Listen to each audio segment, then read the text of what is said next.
everyone. Welcome to episode 343, What Teens Want You to Know.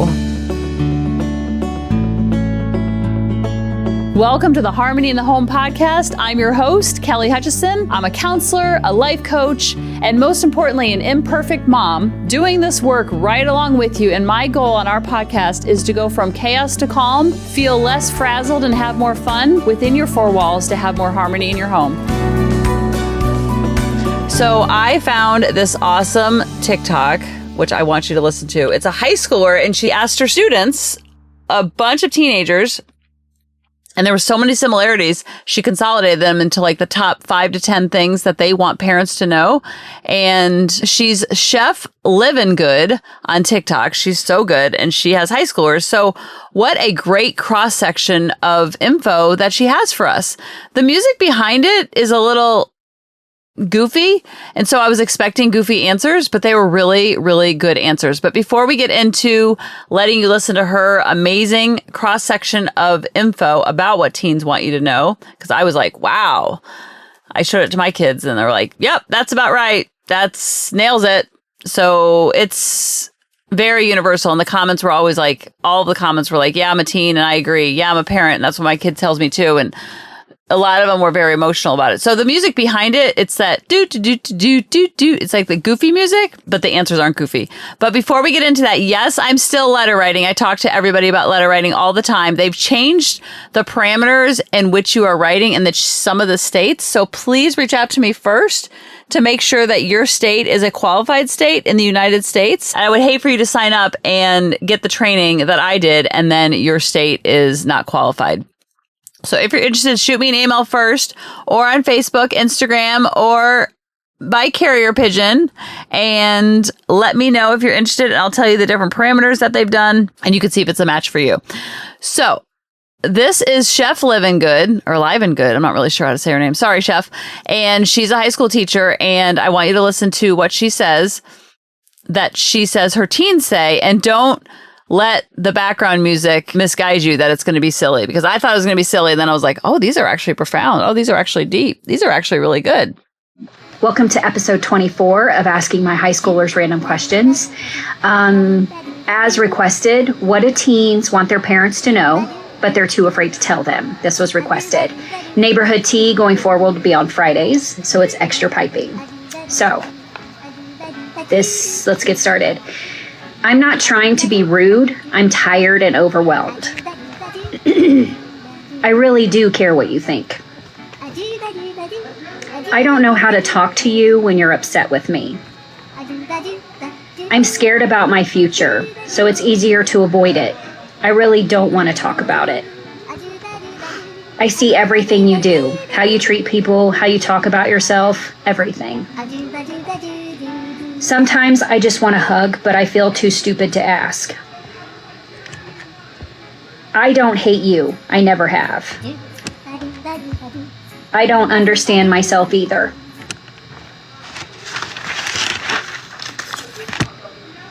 I feel dumb asking for help. I always compare myself to everyone. It destroys me. I need space, but I want you in it, just over there. I wish you told me about your mistakes. I can't be the only one that makes them. We're bad about that as parents. When you've had a bad day, and I've had one too, I just don't tell you. I just pretend I'm okay. I want you to ask me about stuff, but when I tell you, I don't want you to freak out. Those are things the kids want us to know. So parents, I think we need to chill. Isn't that so good what she said that the teen said?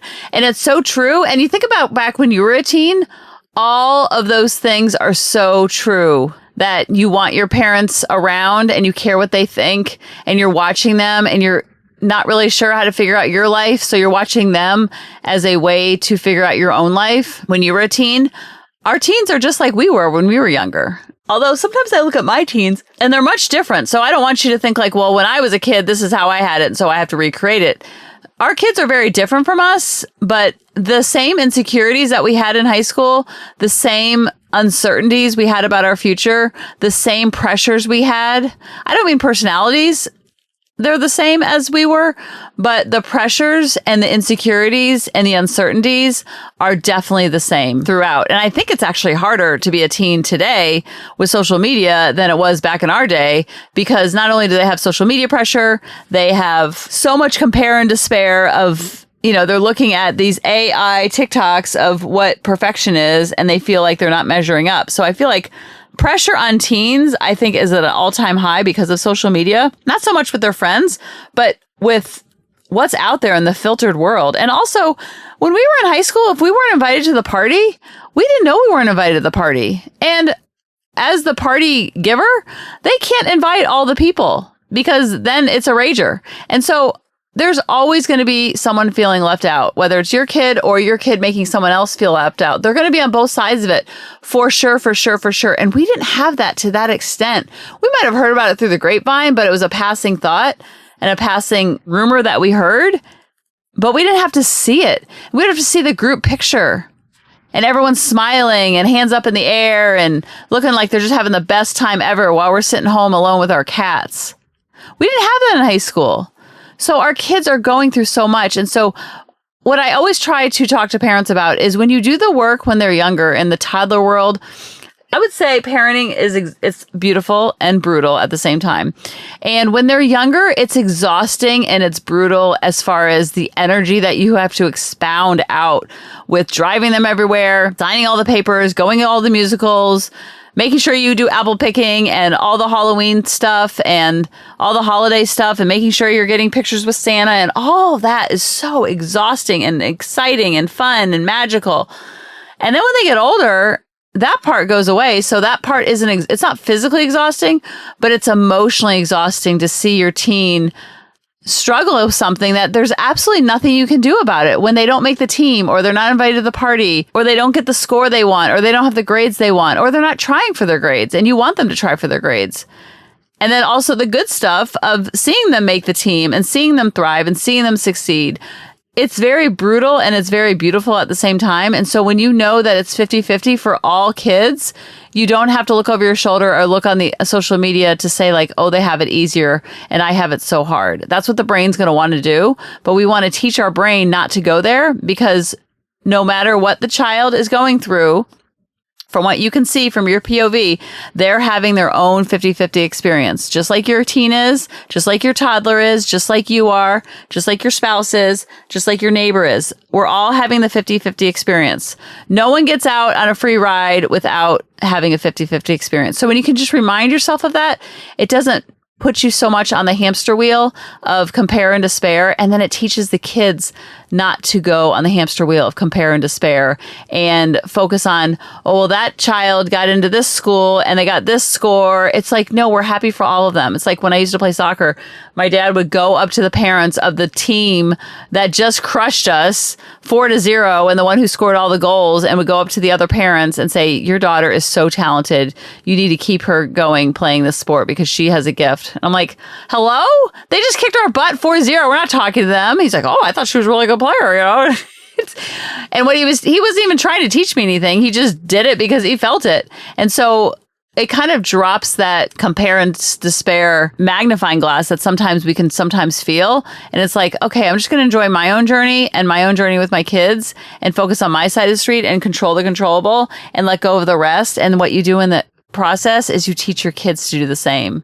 And then they don't have that FOMO, they don't have that destination addiction, and they can just settle into who they are with all their insecurities and normalize all the insecurities. Like one of the teens said, I wish you would tell me about your struggles more because I can't be the only one that's struggling. And that's so important to normalize that for the kids and normalize their tricky emotions and normalize all of this, that it's hard and it's brutal and it's beautiful at the same time.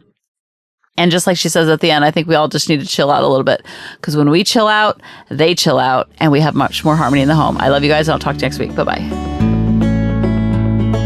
Hey, mamas, thanks for listening. If you had any ahas, clicks, or those lightning bolt moments while listening, you have to check out my free parenting bootcamp, where we take all of this to the next level, and we try to create even more awakenings for ourselves so that we can connect more with our kids and never yell at them again.